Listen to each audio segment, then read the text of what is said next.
2025년 6월 15일 주일 예배를 하나님께 드리겠습니다.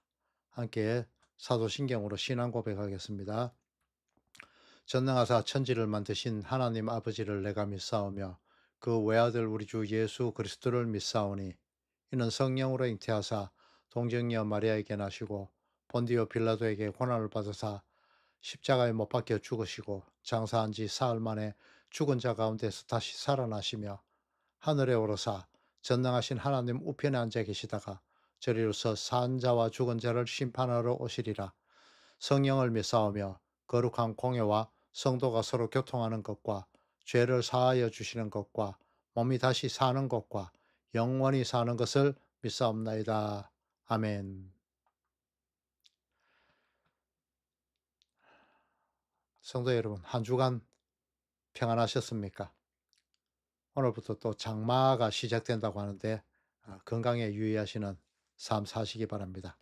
오늘은 지난주에 이어서 히브리서 강의를 계속할 텐데요. 맏아들 예수 그리스도, 맏아들 예수 그리스도라는 제목을 가지고 히브리서 2장 5절에서 18절 말씀을 함께 공부해 보도록 하겠습니다. 본문 말씀이 길기 때문에 그 핵심 구절인 히브리서 2장 11절에서 12절 두 절만 함께 읽어보도록 하겠습니다. 함께 읽겠습니다. 거룩하게 하시는 이와 거룩하게 함을 입은 자들이 다 한 근원에서 난지라. 그러므로 형제라 부르기를 부끄러워하시지 아니하시고 이르시되 내가 주의 이름을 내 형제들에게 선포하고 내가 주를 교회 중에서 찬송하리라. 아멘. 지난주는 예수님께서 우리의 그리스도가 되셨음에 대해서 공부해 보았습니다. 천사보다 못하게 지으신 인간의 모습으로 천사 숭배를 일삼아 왔던 그 인간들에게 천사들의 존재에 대하여서 일깨워 주면서 예수님이 그 그리스도 되심, 메시아 되심에 대해서 변증하는 모습에 대해서 보았죠. 이러한 인간의 모습으로 천사보다 조금 못한 존재로 유한의 세상을 뚫고 들어오신 예수님께서 부활 승천하셔서 하나님의 보좌 우편으로 승기하셨을 때 하나님의 모든 천사들은 그에게 경배하여야 할 대상 그것임을 말씀을 통하여서 확인해 보았습니다. 그것이 바로 그리스도의 신분이고 그분이 바로 하나님의 영광의 강체이시며 그 본체의 형상이시기 때문에 그렇게 되었다라는 것에 대해서 공부해 보았죠. 오늘은 그러한 하나님이신 예수님께서 무엇을 위해서 이 땅에 오셨고 또 성도와는 어떤 관계에 놓여 있는지 이것에 대해서 한번 알아보도록 하겠습니다. 아, 태초로부터 하나님께서 하나님의 그 구원하실 방법에 대해서 직접 또는 간접적으로 선지자나 천사를 통하여서 그렇게 계시하여 오셨습니다. 구약 시대에도 비록 천사를 통해서 전해진 그 율법 계시를 거역할 때도 그에 상응한 그 심판이 있었잖아요. 그런데 하물며 하나님의 영광의 강체이시고 그분의 본체의 형상이신 그리스도 대신 예수님께서 그 자신의 죽음을 통하여서 주신 그 구원을 무시하게 된다면은 율법을 거역하여 받은 심판보다 더 큰 심판을 받게 될 것이라고 히브리서 2장 2절에서 3절까지를 통하여서 말씀해 주시고 있습니다. 그러니까 그리스도 대신 예수님께서 전하신 복음의 메시지를 더욱 굳건하게 지켜서 다른 복음, 그 이전의 율법을 이야기합니다. 이 다른 복음으로 돌아가는 일이 없도록 그러니까 흘러 떠내려 가지 않도록 하라고 히브리서 2장 1절을 통해서 말씀해 주고 있죠. 히브리서 2장 1절부터 4절의 말씀은 예수님께서 오시기 전까지는 복음을 효과적으로 접할 수 없었다는 것을 말하고 있는 것입니다.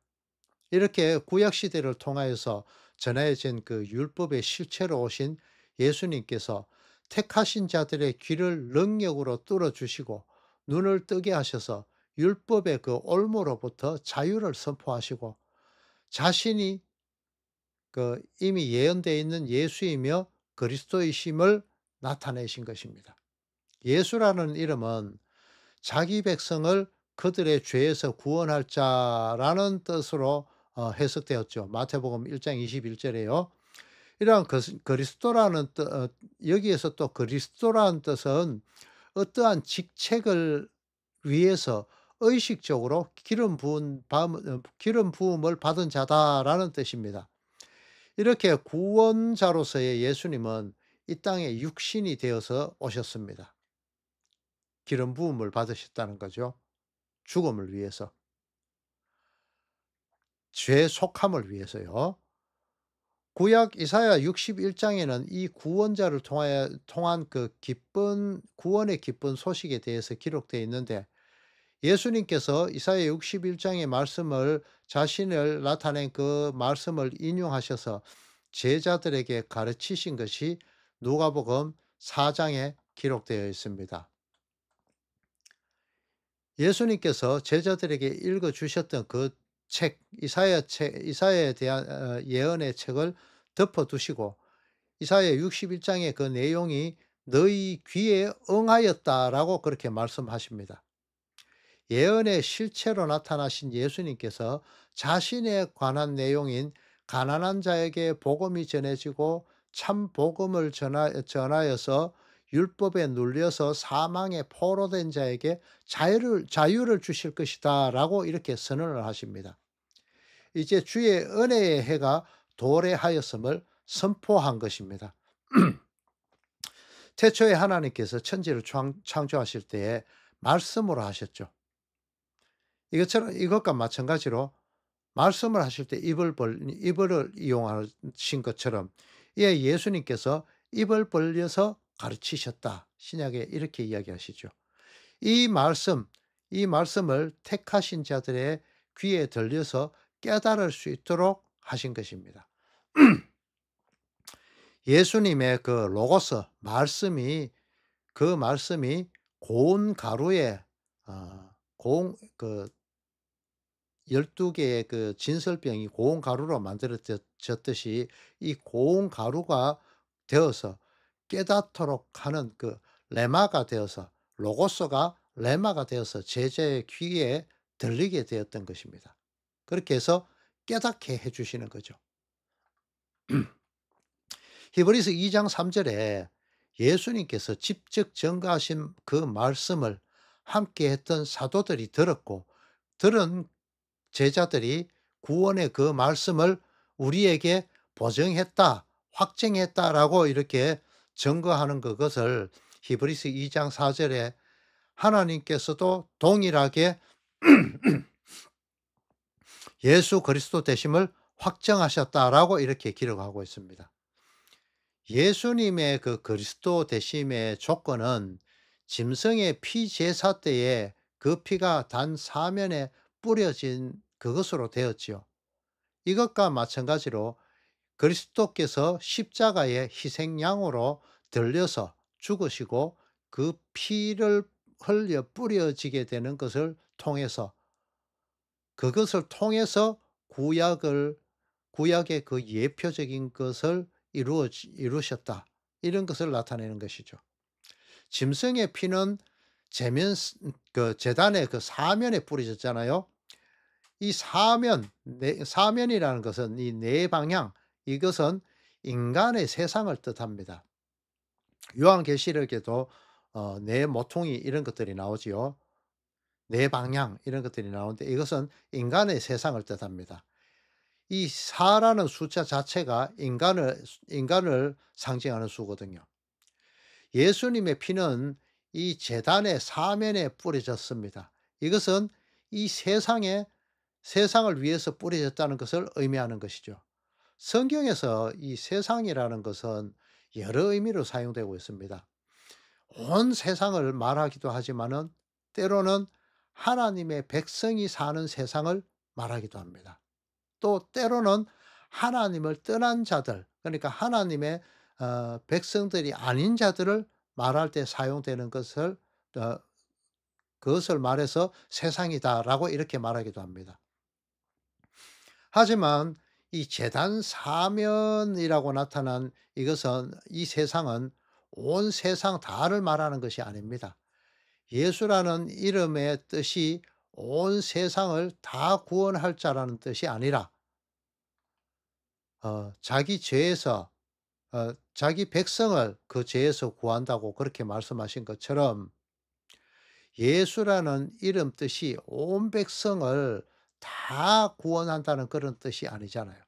자기 백성, 자기 백성을 자기 죄에서 구원할 자, 이것을 의미하듯이 여기에서 세상이라는 것은 크리스찬들, 그러니까 예수님을 나의 그리스도로 믿는 자들 그 세상을 말하는 것입니다. 그렇듯이 이 세상이라는 단어는 택하신 백성, 하나님의 백성, 그들만을 말할 때에 일컬어지는 그 세상이라는 것이죠. 이렇게 예수님은 자기 백성을 위하여서 피 흘리시고 십자가에 죽으셨던 것입니다. 성경에서 죽음이라는 것은 또 육체의 죽음을 뜻하기도 하지만은 다른 면에서는 하나님과의 끊어짐, 단절을 의미하기도 합니다. 예수님은 사람의 몸을 입으시고 이것을 성경에서는 인자라고 표현하시죠. 이런 것을요. 이렇게 사람의 몸을 입으시고 하나님의 품을 떠나오셨습니다. 이것이 첫 번째 하나님과의 끊어짐, 죽음을 의미하고 있습니다. 여러분 저 구약에 보면 아사셀의 염소 기억하시죠? 이 아사셀의 염소가 그 머리에 안수를 받음으로 인해서 인간의 모든 죄를 떠안게 되죠. 그리고는 광야로 쫓겨나게 됩니다. 이 여자인 인간을 사랑하셔서 인간의 모든 죄를 대신 전가받으시고 여자인 성도를 대신하여서 성도의 목숨을 살리시면서 자신의 목숨을 내어놓는 그 예수님을 통해서 또 단 한 번으로 하나님의 버리심을 받아서 하나님과 끊어짐의 그 고통을 당하신 것이 바로 이 아사셀 염소로 인해서 예표되어 있었죠. 그리고는 하나님께서 능력으로서 그를 썩음을 당하지 않게 무덤에서 불러일으키십니다. 그리고는 그리스도가 되게 하셨습니다. 메시아가 되게 하셨습니다. 구원자가 되게 하셨습니다. 그것이 바로 하나님께서 구약의 선지자들을 통해서 말씀하신 구원의 언약이었던 것이죠. 약속이었다는 것입니다. 썩음을 당하지 않고 오히려 다시 살아나 부활의 첫 열매, 장자, 맏아들, 그것이 되게 하셨습니다. 이 부활의 첫 열매이신 그리스도 되신 예수님은 구약의 여러 곳에서 처음 익은 열매, 처음 익은 곡식단 이렇게 기록되어 있는데 처음 수확물은 하나님의 것이지만 그 열매는 아론의 자손들이 레이시파가 거주하던 곳인 거룩한 곳에서 정결한 자만 먹도록 그렇게 허락되었죠.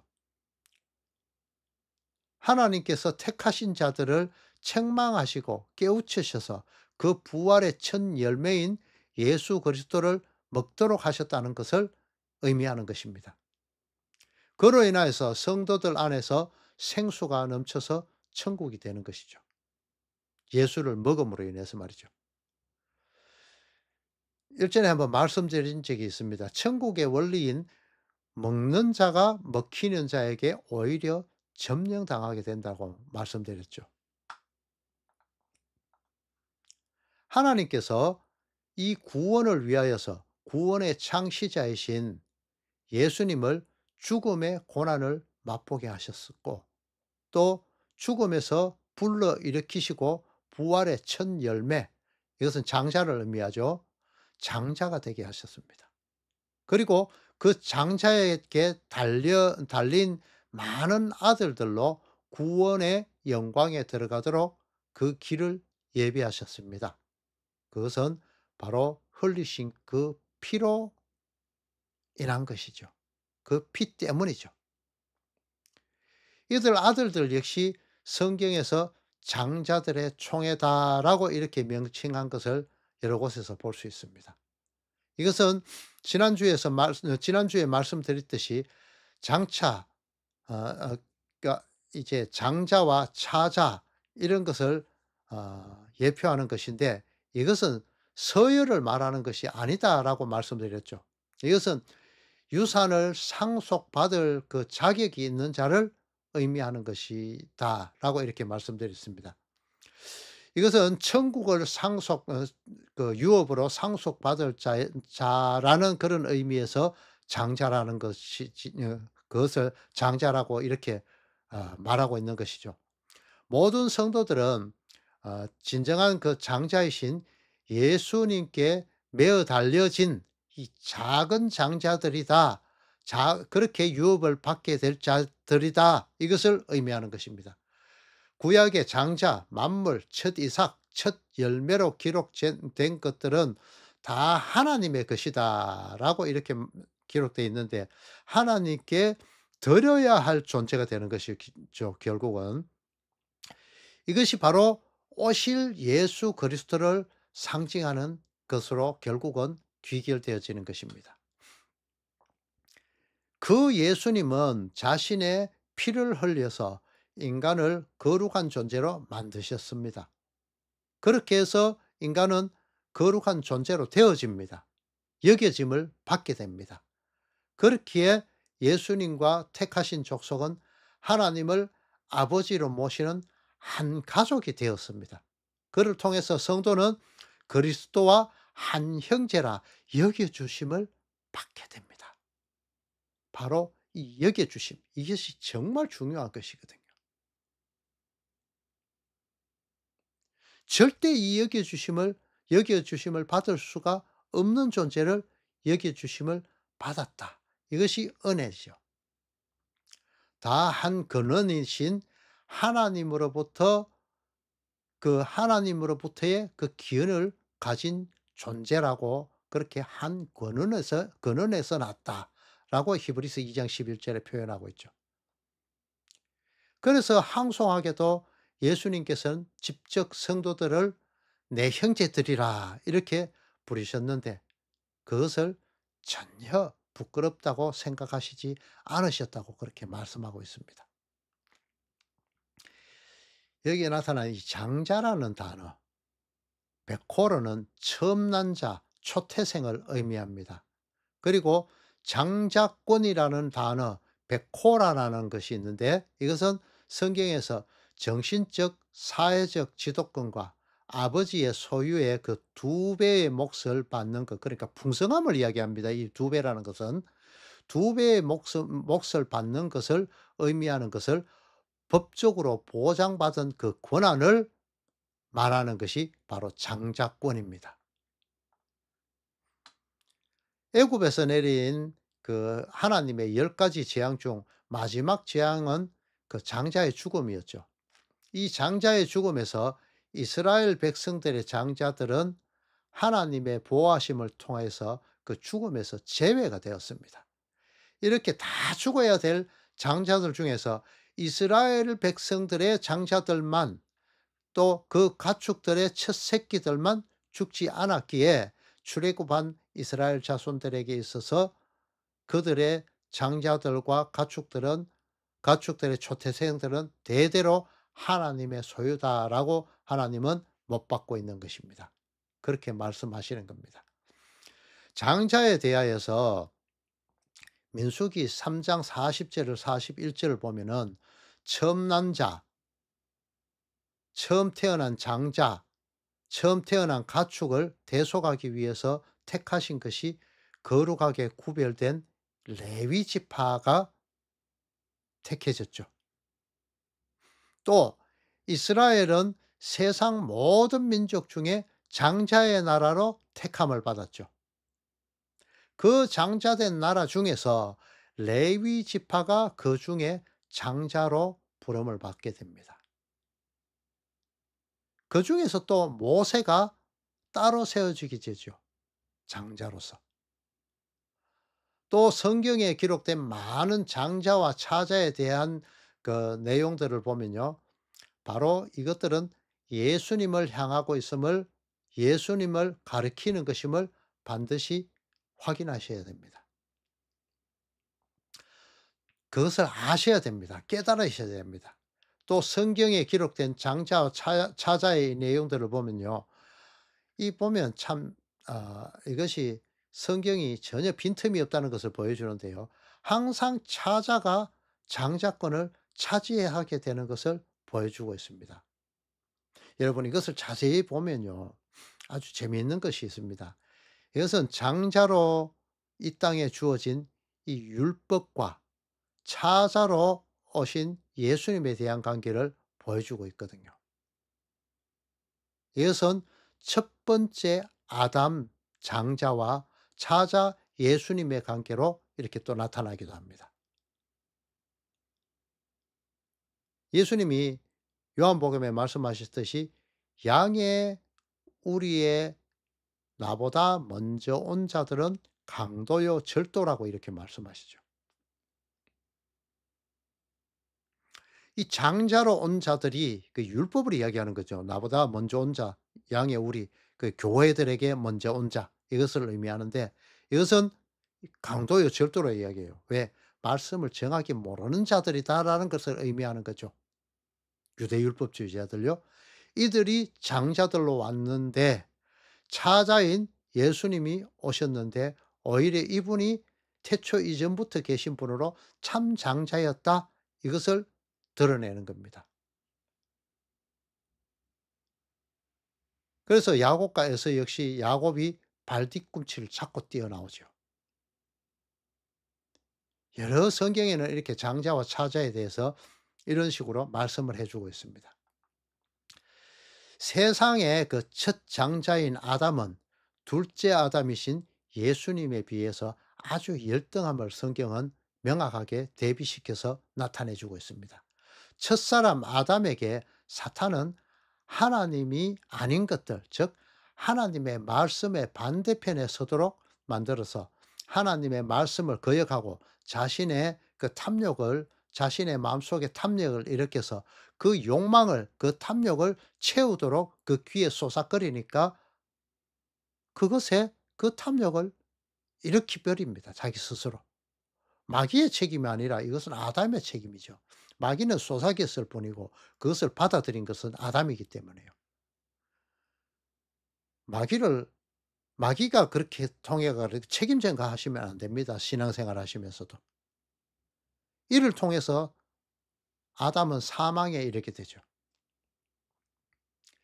영에 속하여서, 하나님께 속하여서 하나님 안에 있어야 할 그 존재가 혈과 육에 속하여서 하나님을 대적하는 자의 자리에 서게 됩니다.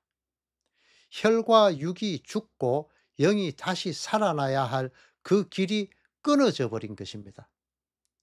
하나님과의 관계가 끊어지도록 하나님의 원수가 되어 버렸졌다. 하나님의 원수가 되어졌다. 이것을 말하는 것입니다.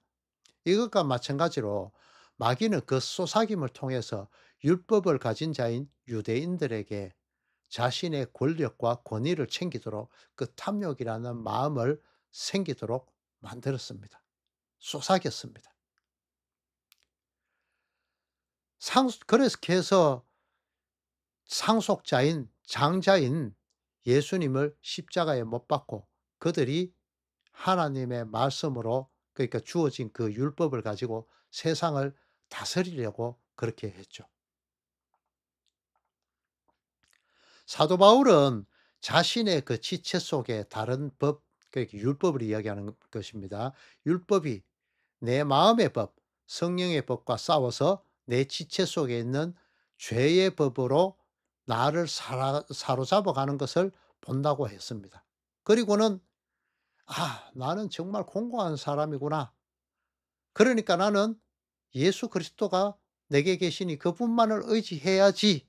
이렇게 고백하는 것이 로마서 7장 21 절에 기록되어 있습니다. 이것이 바로 아담과 완전히 반대되는 모습을, 결과가 나아지는 것을 보여주는 성경이죠. 아담은 그 쏘사김에 넘어가 버렸습니다. 그렇게 어 마음의 법과 성령의 법이 싸워서 성령의 법이 이겨야 되는데 내 지체의 법이 항상 이기는 것, 그러니까 아담의 모습, 그것에서 벗어나서 이 사도 바울은 지고 있는 그것을 봤는데 '아 내가 싸우니까 항상 지는구나. 그러니까 내가 싸우면 안 되니까 예수님을 본받아야지.' 이렇게 예수님을 의지하는 그것을 보여주는 것입니다. 이게 바로 아담의 모습과 반대의 모습, 성도가 살 수 있는 모습을 보여주는 것입니다. 사실 성도라는 명칭을 사용하고 있지만은 여러분들도 늘 넘어지고 늘 악으로 달려가는 모습들을 보이고 계시잖아요.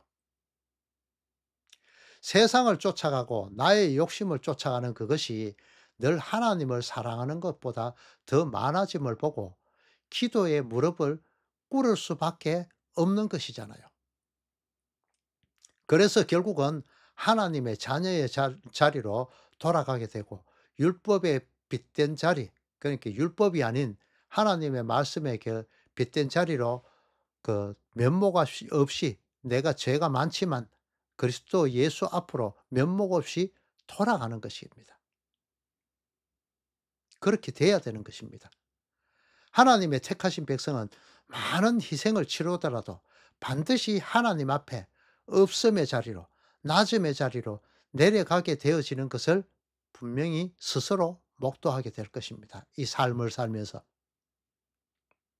그것이 전적인 타락한 택하신 자들을 무조건적으로 선택하시고 그 택하신 그들을 속죄하시는데 그것은 거부할 수 없는 은혜로 다가오게 될 것입니다.